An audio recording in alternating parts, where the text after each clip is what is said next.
सब कैसे हो गया? रानी ने तुझे कुछ बताया नहीं? राज, अब पूरी बात समझ में आने लगी। यशवर्धन जी ने रानी के लिए तुझे क्यों पसंद किया? क्योंकि जो उनके हालात थे, उस हालात में किसी करोड़पति लड़के के साथ तो वो रानी का। अरे राज, कहां जा रहा है? सुन तो।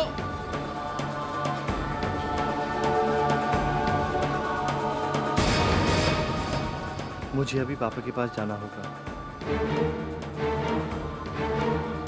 पता नहीं क्या बीत रही होगी उनको। उन्हें मेरी जरूरत है।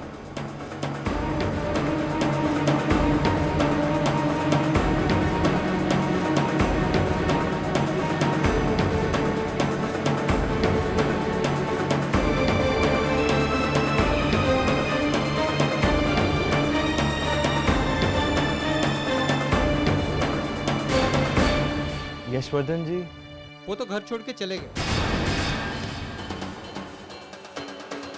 कहाँ? वो मैं नहीं जानता।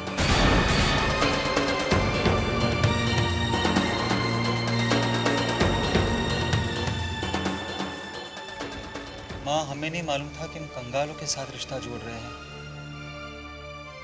5 करोड़ का सपना देख रहे थे बेटा हम लोग, और हाथ क्या लगा? फूटी कौड़ी भी नहीं। क्यों दुखी होती हो?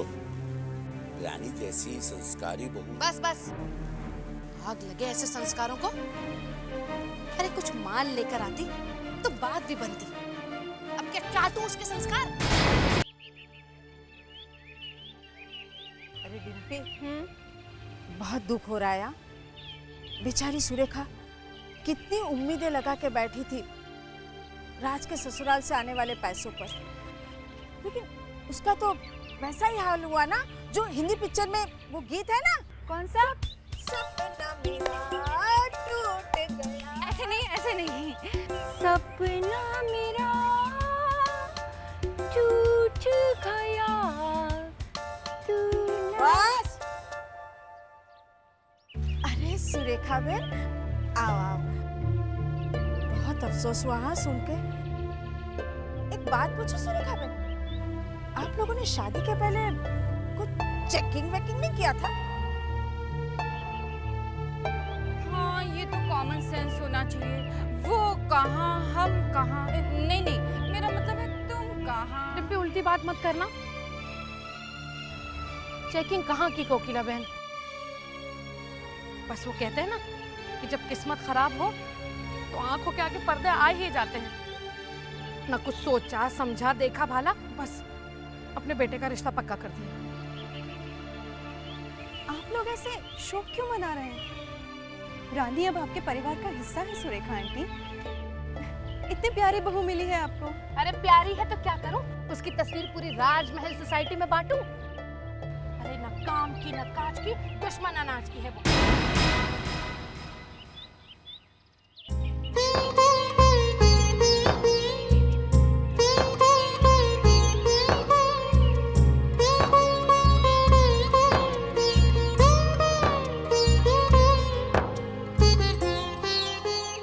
रानी, बेटा कब आ रहा है राज तुझे लेने के लिए? उसे बता दिया था ना कि हम लोग यहाँ हैं। जी पापा। पापा, वो शायद हमें लेने ना आ पाए। वो ऑफिस में कुछ काम आ गए हैं। हम सोच रहे हैं हम अकेले ही चले जाएंगे। चल तो मैं तुझे छुड़ाता हूँ। नहीं पापा, हम चले जाएंगे। अपने घर ही तो जाना है। अच्छा लगा सुन के। अपना घर। 2-3 दिन में ही तूने उस घर को अपना बना लिया।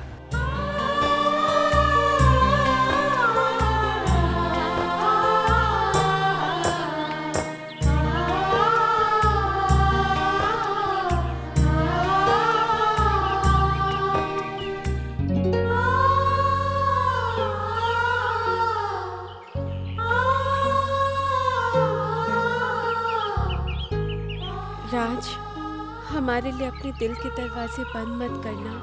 अब हमारी दुनिया आपका घर ही तो है। सब लोग कान खोलकर मेरी बात सुन लो। आज से उस लड़की के लिए इस घर के दरवाजे हमेशा हमेशा के लिए बंद हो गए।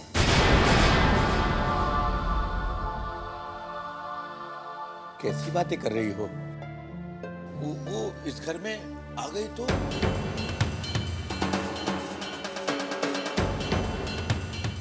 ऐसे कैसे आ जाएगी?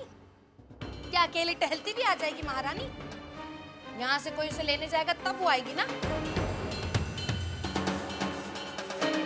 मजाक बनकर रह गए हम सब राजमहल सोसाइटी में। और वो रानी न जाने सबकी नजरों का सामना कैसे करेगी।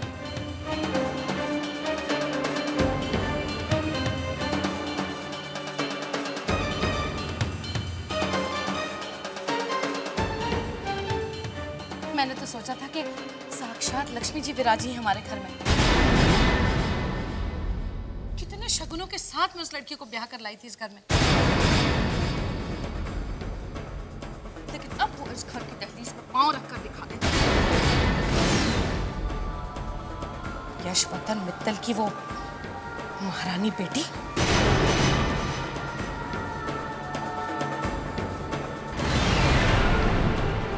अरे मर दी अपनी लड़की हमारे मत्थे उस धोखेबाज यशवर्धन मित्तल ने। वैसे बता रहे, मैं तो पहले से ही अरे कभी सोचा नहीं था कि यशवर्धन मित्तल हमारे साथ इतना बड़ा धोखा करेंगे।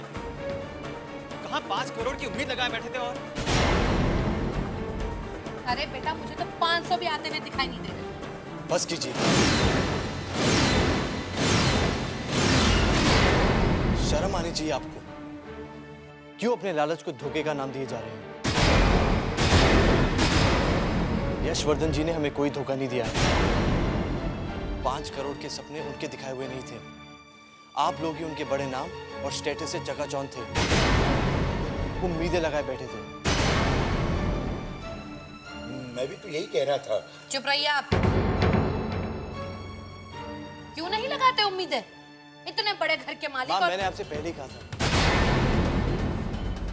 कि घर नहीं बहू देखिए। धोखा तो आप लोगों ने दिया है, मुझे और रानी को। आप रानी को इस घर में बहू बनाकर लेकर आए थे, अब उसे बहू का हक दीजिए। रानी का इस घर में उतना ही हक है जितना आरती भाभी का। अगर वो इस घर में आना चाहती है तो वो जरूर आएगी।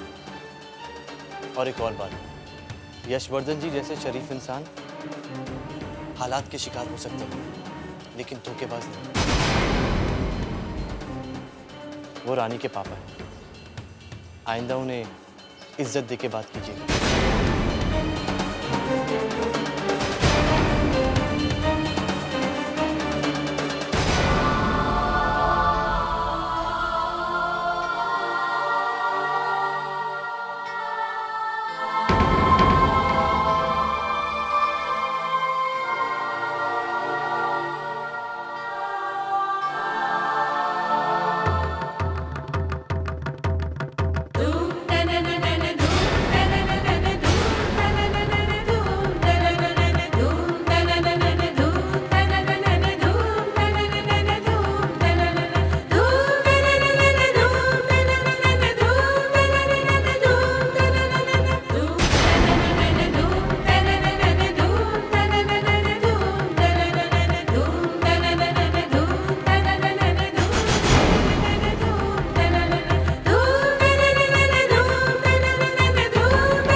आज आपने हमारे लिए और हमारे पापा के लिए जो इज्जत भरे शब्द कहे,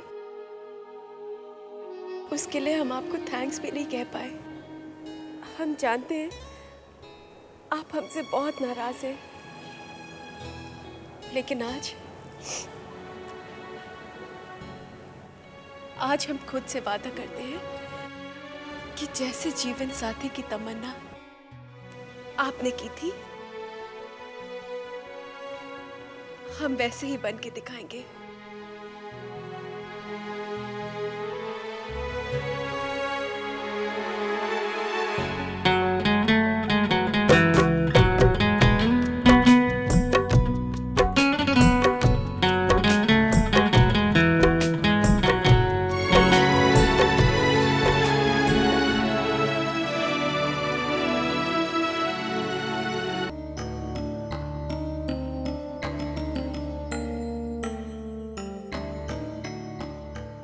लीजिए मम्मी जी, ठंडा पानी पी लीजिए, गुस्सा ठंडा हो जाएगा। वैसे बता रहे हैं, हम सबको सहने की आदत डाल लेनी चाहिए। मैं क्यों सहूं? मैं किसी के बाप का दिया हुआ नहीं खाती हूँ, समझी? नहीं, खा तो नहीं रही, जबकि कुछ आया ही नहीं। तो आप भी तो सुबह कह रही थी ना कि उसे इस घर में एक कदम भी नहीं रखने देंगे। उस कदम रोक पाई आप? नहीं ना। और रोक भी कैसे पाती जब अपना खुद का ही बेटा उसका साथ दे रहा हो। वैसे बता रहे हैं, बीवी आने के बाद बेटा एकदम बदल गया है। हाँ भाई, सब इनके जैसे थोड़ी ना होते हैं। वैसे हमने तो अपने आप को समझा ही लिया है कि रानी जी के नखरे सहने की आदत डाल ही दो। नखरे सहे मेरी जूती। मैं तो इस बात को लेकर परेशान हूँ कि कहा तो राज हम लोगों से लड़ाई कर रहा है कि ऐसी लड़की क्यों ढूंढनी मेरे लिए, और अब उसी का हिमायती बन बैठा। आप भूल रही है, आप ही तो कह रही थी कि रानी की खूबसूरती देखकर वो सब कुछ भूल जाएगा। अरे इसीलिए तो आज अंदर मेरे कमरे को अपना कमरा समझकर चैन की नींद सो रही है, और आप यहाँ बेचैन सी इधर उधर घूम रही। बस अब मैं तो भगवान से यही प्रार्थना करूंगी कि राज हम सबको ना भूल जाए। अब बस भी करेगी? पहले ही जली बैठी हूँ, ऊपर से तू और जला मुझे। रानी की जो औकात है वो तो मैं उसे दिखा कर ही रहूंगी। नाम की रानी और पल्ले कुछ नहीं। पानी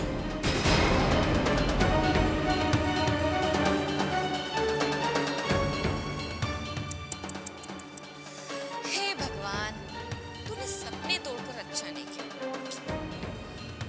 रानी, लक्ष्मी, 5 करोड़।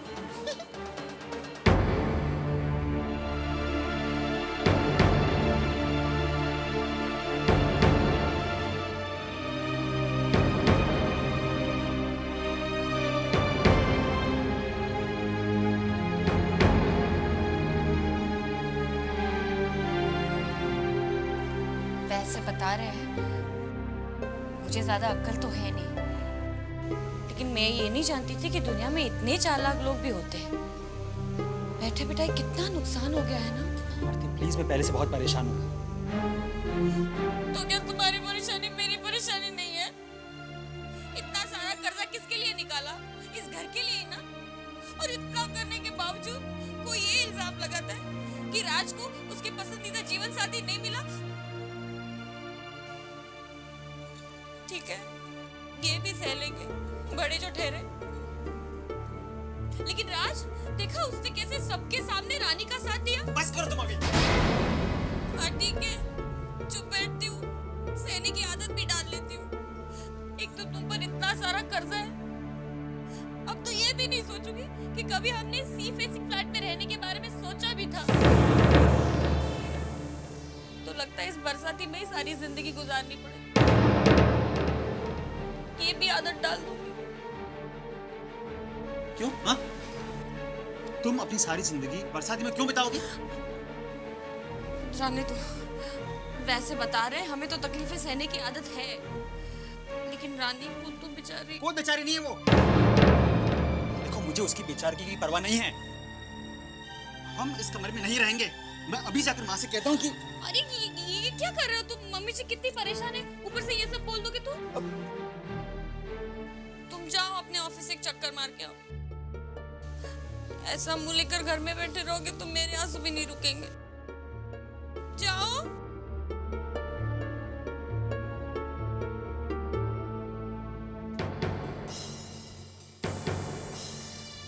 चलो आरती, अपने कमरे में शिफ्ट होने की तैयारी कर लो। राजा की आएगी बारात, रंगीली होगी रात, मगन में नाचूंगी। अरे अरे अरे अरे आरती, क्या कर रही है? तो क्या करूं मैं? एक दिन और अगर बरसाती में सोई ना तो वहीं सो जाऊंगी हमेशा के लिए।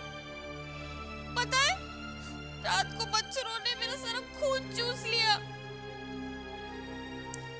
हाँ, मैं मीठी तो मेरा खून भी मीठा ना, लेकिन बता देती हूँ, आज से मैं इधर ही सोने वाली हूँ बस। मम्मी जी, 1 मिनट, इधर आ तू। अरे इधर आना।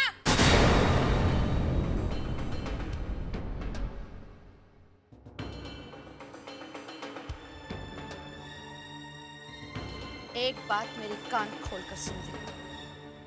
ये जो तू खेल खेल रही है ना हम लोगों के साथ, ये मैं तुझे खेलने नहीं दूंगी, समझी? आज इसकी वजह से मेरे बच्चे ने आज हम लोगों से ऊंची आवाज में बात की, इसकी वजह से। अरे फूट ना कुछ अपने मुंह से। खड़ी जैसे बुत खड़ा हुआ है। देख कैसे कर रही है, जैसे मेरी आवाज ही नहीं इसके कानों में पड़ रही। अब जाओ, जाकर खाना ठूस लो, नहीं तो मेरे बेटे के आते हैं उसके फिर कान भरेगी और फिर उसकी 4-5 बातें हमें सुननी पड़ेंगी। अरे जा ना मनहूस, जा। आज से तू बरसाती में सोएगी, समझी? ये बेचारी मासूम बच्ची सारा दिन काम करती है और मच्छरों से काट काट के उसका बुरा हाल कर दिया। आज से तू बरसाती में नहीं सोएगी, समझी? जैसा आप कहें मम्मी जी। सोएगी ये।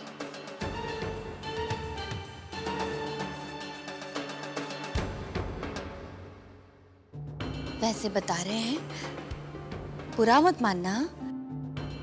आज जरा मम्मी जी कुछ ज्यादा ही नाराज हो गई ना। कोई बात नहीं, मैं उन्हें ठंडा पानी पिला के आती हूँ। हाँ?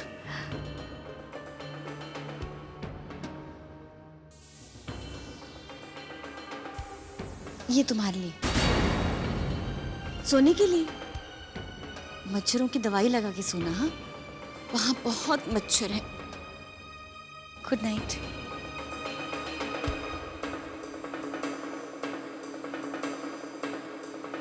एक बात मेरी कान खोलकर सुन। ये जो तू खेल खेल रही है ना हम लोगों के साथ, ये मैं तुझे खेलने नहीं दूंगी। मैंने तो सोचा था कि साक्षात लक्ष्मी जी विराजी हमारे घर।